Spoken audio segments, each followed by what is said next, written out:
Birthday ആവുമ്പോൾ wish ചെയ്യാനും social മീഡിയയിൽ ഫാൻ ഫൈറ്റ് നടത്താനും പുതിയ ഫോട്ടോ ഇടുമ്പോൾ സ്റ്റാറ്റസ് ഇടാനും ഒരുപാട് പേരുണ്ട്. പക്ഷെ ഒറ്റ ഒരുത്ത സിനിമ കാണാൻ തിയേറ്ററിൽ വരില്ല. കാര്യം ഇതുപോലൊരു ഡയലോഗ് സൽമാൻ ഖാൻ അടിച്ചെങ്കിലും ഇന്നിവിടെ മലയാളത്തിൽ ഈ ഒരു കാര്യം റിലേറ്റ് ചെയ്യാൻ പറ്റുന്നത് മമ്മൂട്ടിയായിട്ടാണ്. ആവറേജ് സ്റ്റാറ്റസ് കിട്ടിയതും എക്സ്ട്രാ ഓർഡിനറി റിപ്പോർട്ട്സ് കിട്ടിയതുമായിട്ടുള്ള ഒരുപാട് സിനിമകൾ വന്നു പോകുന്നുണ്ടെങ്കിലും 100 കോടി എന്ന ഇപ്പോഴത്തെ സ്റ്റാർഡത്തിന്റെ കടമ്പ കടക്കാനായിട്ട് മമ്മൂട്ടിക്കാവുന്നില്ല. അത് മമ്മൂക്കയുടെയോ അഭിനയിക്കുന്ന സിനിമകളുടെയോ എഴുത്തിന്റെയോ അതോ ഡയറക്ടറിന്റെയോ ഒന്നും പ്രശ്നമല്ല. 19 കൊല്ലത്തോളമായിട്ട് 400 പരം സിനിമകളിൽ അഭിനയിച്ച മമ്മൂട്ടിക്ക് അഭിനയമോ സ്ക്രിപ്റ്റ് സെലക്ഷനോ ഒന്നും ആരും പറഞ്ഞു കൊടുക്കേണ്ടതില്ല. കാരണം സിനിമയിൽ നമ്മുടെയൊക്കെ പ്രായത്തിന്റെ ഡബിൾ ആണ് അങ്ങേരുടെ എക്സ്പീരിയൻസ്.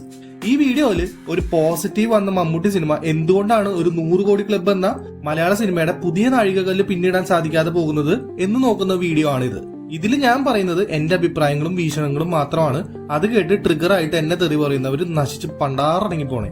മമ്മൂട്ടിയുടെ ഏറ്റവും വലിയ എതിരാളിയാണ് മോഹൻലാൽ. എതിരാളി ഇൻ ദ സെൻസ് ഒരു 10-20 കൊല്ലത്തോളമായിട്ട് മമ്മൂട്ടിക്ക് ഒരു കോമ്പറ്റീറ്റർ ഉണ്ടെങ്കിൽ അത് മോഹൻലാലും, മോഹൻലാലിന് ഒരു കോമ്പറ്റീറ്റർ ഉണ്ടെങ്കിൽ അത് മമ്മൂട്ടിയാണ്. ആ സെൻസിലാണ് ഞാൻ എതിരാളി എന്ന് ഉദ്ദേശിച്ചത്.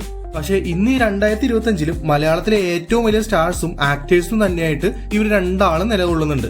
സോ മോഹൻലാൽ എന്ന താരവും നടനുമായിട്ട് മമ്മൂട്ടി എങ്ങനെയാണ് വ്യത്യാസപ്പെട്ടിരിക്കുന്നതെന്ന് നോക്കാം. ഒരുപാട് വ്യത്യാസങ്ങളുണ്ട്. മോഹൻലാൽ എപ്പോഴും ഒരു കംപ്ലീറ്റ് പാക്കേജ് ആണ്. ഡാൻസിന് ഡാൻസ്, റൊമാൻസിന് റൊമാൻസ്, ആക്ഷന് ആക്ഷൻ, കോമഡിക്ക് കോമഡി, സെന്റിമെന്റ്സിന് സെന്റിമെന്റ്സ്, ഓറയ്ക്ക് ഓറ, ഇങ്ങനെ എല്ലാം ഒത്തിണങ്ങിയ ഒരു നടനാണ് മോഹൻലാൽ. മോഹൻലാലായിട്ട് കമ്പയർ ചെയ്യുമ്പോൾ മമ്മൂട്ടിക്ക് ലിമിറ്റേഷൻസ് ഉണ്ട്. ഡാൻസ്, കോമഡി, ആക്ഷൻ, ഫ്ലെക്സിബിലിറ്റി ഇവയിൽ മമ്മൂട്ടിനേക്കാൾ മികച്ചത് മോഹൻലാൽ തന്നെയാണ്. അതുപോലെ ഇമോഷൻസ്, ഓറ, സ്റ്റൈല്, ലുക്സ് ഇവയിൽ മമ്മൂട്ടിയോളം മോഹൻലാലും മികച്ചതല്ല എന്ന് തോന്നിയിട്ടുണ്ട്.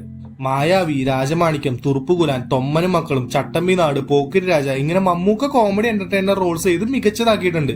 മോഹൻലാൽ തുടക്കകാലം തൊട്ടേ പ്രേക്ഷകർക്കിടയിൽ പക്കത്ത് വീട്ടിലെ പയ്യൻ ടൈപ്പ് റോൾസും സാധാരണക്കാരൻ ഇമേജ് ഉണ്ടാക്കി വെച്ചതിനാൽ മോഹൻലാലിന് ഫാമിലി പ്രേക്ഷകർക്ക് വലിയ കാര്യമാണ്. അൺലിമിറ്റഡ് റിപ്പീറ്റ് വാല്യൂ ഉള്ള എന്റർടൈനർ മൂവീസ് ഒക്കെ ലാലേട്ടൻ ഒരുപാട് ചെയ്തതിനാൽ പ്രേക്ഷകരുടെ മനസ്സിലെ ആള് ഭയങ്കരമായിട്ട് കയറിക്കൂടി.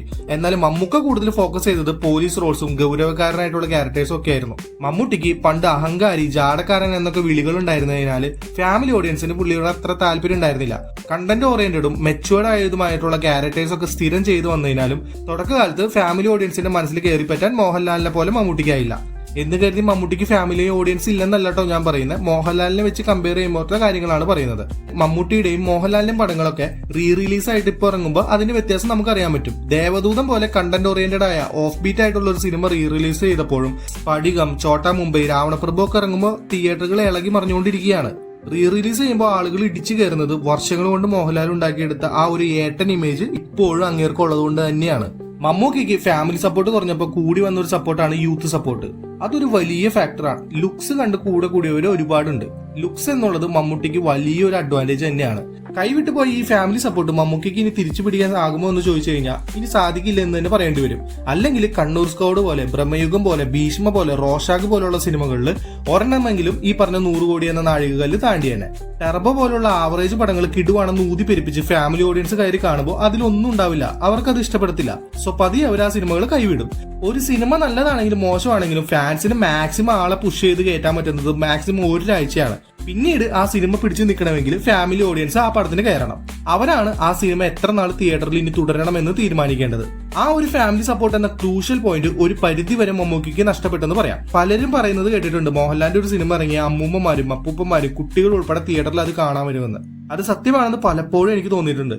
OTT റിലീസ് കൂടുതൽ പോപ്പുലർ ആയത് പിന്നെ ആവറേജ് വന്ന സിനിമകളും കാണാൻ ഇൻട്രസ്റ്റ് ഇല്ലാത്ത ജോണറുകൾക്കെല്ലാം ആളുകൾ OTT തിരഞ്ഞെടുത്ത് തുടങ്ങി. അതിൽ മമ്മൂട്ടിയുടെ പടങ്ങളും പെട്ടിട്ടുണ്ട്. തുടരും സിനിമ ഒരു മമ്മൂട്ടി സിനിമ ആയിരുന്നെങ്കിൽ, അല്ലെങ്കിൽ ഹൃദയപൂർവ്വം ഒരു മമ്മൂട്ടി സിനിമ ആയിരുന്നെങ്കിൽ ഒരിക്കലും മോഹൻലാൽ നേടിയ പോലെ ഒരു കളക്ഷൻ മമ്മൂട്ടി നേടില്ലായിരുന്നു ഉറപ്പാണ്. ഇതുപോലെ തന്നെ ഒരു കാര്യമാണ് lack of entertainer films. Mammootty എന്ന നടൻ എപ്പോഴും കണ്ടന്റ് ഓറിയന്റഡും കുറച്ച് ഓഫ് ബീറ്റ് ആയിട്ടുള്ള സിനിമകളാണ് കൂടുതൽ ചെയ്യാറ്. ഇടയിൽ ഫാൻസിനെ തൃപ്തിപ്പെടുത്താനായിട്ട് കുറച്ച് എന്റർടൈനർ ഫിലിംസ് ചെയ്യുമെങ്കിലും പകുതിയും ബോക്സ് ഓഫീസിൽ പൊട്ടാറാണ് പതിവ്. കണ്ടന്റ് ഓറിയന്റഡ് ആയിട്ടുള്ള സിനിമകളാണെങ്കിലും ആള് സെലക്ട് ചെയ്യുന്ന സിനിമകൾ വേറെ ലെവലാണ്. അതിൽ വിധേയനും, പാലേരി മാണിക്യവും, കാഴ്ചയും, നൻപകലും, ബ്രഹ്മയുഗവും, പുഴുവും, കാതലും എല്ലാം പെടും. പക്ഷെ ബ്രഹ്മയുഗം, കണ്ണൂർ സ്ക്വാഡ്, ഭീഷ്മ പോലുള്ള സിനിമകൾ ഒരു 100 കോടിക്കുള്ള വകുപ്പുണ്ടായിരുന്നിട്ട് കൂടെ clash releases, lack of promotions, ഹൈപ്പില്ലായ്മ എന്നിവയൊക്കെ കൊണ്ട് അതിൽ ടച്ച് ചെയ്യാതെ പോയി. വലിയ പ്രൊമോഷൻ ഒന്നും ഇല്ലാതെ ഇറങ്ങിയ Kannur squad word of mouth വെച്ചിട്ടാണ് 80 കോടിയോളം കളക്ട് ചെയ്തത്. ഇപ്പോഴും മമ്മൂട്ടി ശ്രമിക്കുന്നതും അന്വേഷിക്കുന്നതും എല്ലാം ഇതുപോലുള്ള കണ്ടന്റ് ഓറിയന്റഡ് ആയിട്ടുള്ള മൂവീസിന് വേണ്ടിയിട്ടാണ്. അതുകൊണ്ട് തന്നെ റിപ്പീറ്റ് വാല്യൂ ഉള്ള എന്റർടൈനർ പടങ്ങൾ ആളുടെ കരിയറിൽ വളരെ കുറവാണ്.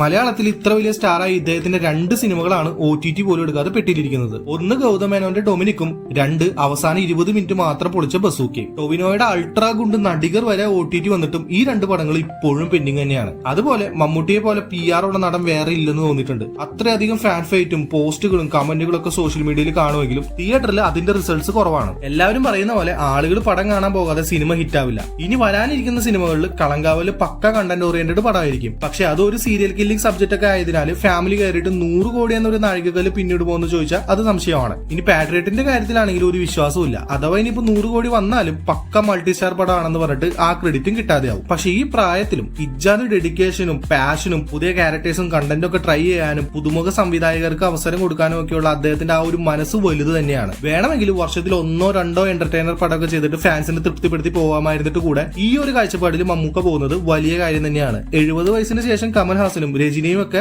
ആക്ഷൻ ചെയ്യാൻ കഷ്ടപ്പെടുമ്പോൾ 74 കഴിഞ്ഞ് ഇങ്ങേര് ആക്ഷനിൽ നമ്മൾ ഞെട്ടിച്ചുകൊണ്ടിരിക്കുകയാണ്. ടെർബോല ജയിൽ ഫൈറ്റ് തന്നെയാണ് ഉദാഹരണം. 100 കോടി 200 കോടിയൊക്കെ നമ്മുടെ ഇൻഡസ്ട്രിയിൽ വരണമെങ്കിൽ, അതായത് തള്ളിക്കയറ്റാതെ സത്യസന്ധമായിട്ട് വരണമെങ്കിൽ ആളുകൾ ആ പടം ഒന്നിലധികം തവണ കാണണം. ബിക്കോസ് നമ്മുടെ ഇൻഡസ്ട്രി ഒരു ചെറിയ ഇൻഡസ്ട്രിയാണ്. ഞാൻ വേൾഡ് വൈഡ് ആയിട്ട് 100 കോടി അടിക്കുന്നതല്ല, മറിച്ച് കേരളത്തിൽ മാത്രം 50 കോടിയും 100 കോടിയൊക്കെ ബിസിനസ് നടക്കുന്നതിനെ പറ്റിയിട്ടാണ് പറയുന്നത്. ഇപ്പൊ പ്രേമം, തുടരും, ലോക, മാർക്കോ, ആവേശം പോലുള്ള സിനിമകൾ 2-3 തവണയൊക്കെ തിയേറ്ററിൽ വെച്ച് കണ്ടിട്ടുള്ളവരുണ്ട്. അങ്ങനെ റിപ്പീറ്റ് ആയിട്ട് ആളുകൾ കയറണമെങ്കിൽ അത് എന്റർടൈനിങ് പടങ്ങളായിരിക്കണം. അല്ലെങ്കിൽ അതിലെ കണ്ടന്റ് അത്രമാത്രം പ്രസക്തി ഉള്ളതായിരിക്കണം, ഓർ അത്രമാത്രം സുപരിചിതമായിരിക്കണം. ലൈക്ക് ആടുജീവിതവും മഞ്ഞുമൽ ബോയ്സ് ഒക്കെ പോലെ. ഇപ്പോഴാണെങ്കിൽ 100 കോടി അടിക്കാനായിട്ട് സ്റ്റാർഡം ഒരിക്കലും ഒരു ഫാക്ടർ അല്ലാതെ ആയിക്കൊണ്ടിരിക്കുകയാണ്. Content matters, repeat watching matters. അങ്ങനെ റിപ്പീറ്റ് ആയിട്ട് ആളുകൾ വീണ്ടും വീണ്ടും കയറി വാച്ച് ചെയ്യാനുള്ള സ്റ്റഫ് ഇപ്പൊ ഇറങ്ങുന്ന മമ്മൂട്ടിയുടെ സിനിമകളിൽ ഉള്ളതായിട്ട് തോന്നിയിട്ടില്ല. ഷൈലോക്കിൽ അത് തോന്നിയിരുന്നു ഫസ്റ്റ് ഹാഫ് വരെ. പക്ഷേ ആഫ്റ്റർ ഫസ്റ്റ് ഹാഫ് ഇറ്റ്സ് അൺസൈക്കബിൾ. അതൊരു തിയേറ്റർ പടമാണ്, തിയേറ്ററിൽ കണ്ടാൽ മാത്രമേ ആ സിനിമ വർക്കാവുള്ളൂ, അത് വേറെ കാര്യം. സോ ഇനിയും മമ്മൂട്ടിയുടെ സിനിമകളിൽ നിന്ന് 100 കോടിയും 200 കോടിയും ഒന്നും പ്രതീക്ഷിക്കാതെ അദ്ദേഹം ചെയ്യുന്ന മികവുറ്റതും വ്യത്യസ്തതയാർന്നതും കണ്ടന്റ് ഓറിയന്റഡ് ആയിട്ടുള്ള പടങ്ങൾ അക്സെപ്റ്റ് ചെയ്യുക,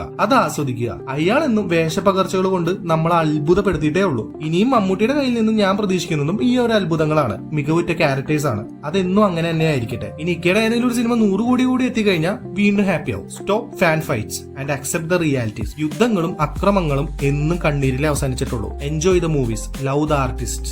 ഫാനിസം കൊണ്ട് നിങ്ങളുടെ കണ്ണുകൾ മൂടപ്പെടാതിരിക്കട്ടെ. അപ്പൊ ഗൈസ്, ഈ വീഡിയോ ഞാനൊരു ഹെയ്റ്റ് ഉണ്ടാക്കാനോ ഫാൻ ഫൈറ്റ് നടത്താനായിട്ടോ ഒന്നും ചെയ്തതല്ല. എനിക്ക് തോന്നിയ കാര്യങ്ങൾ പറഞ്ഞതേ ഉള്ളൂ. നമ്മുടെ കൂലി റീക്രിയേഷൻ വീഡിയോ എല്ലാവർക്കും ഇഷ്ടപ്പെട്ടെന്ന് കരുതുന്നു.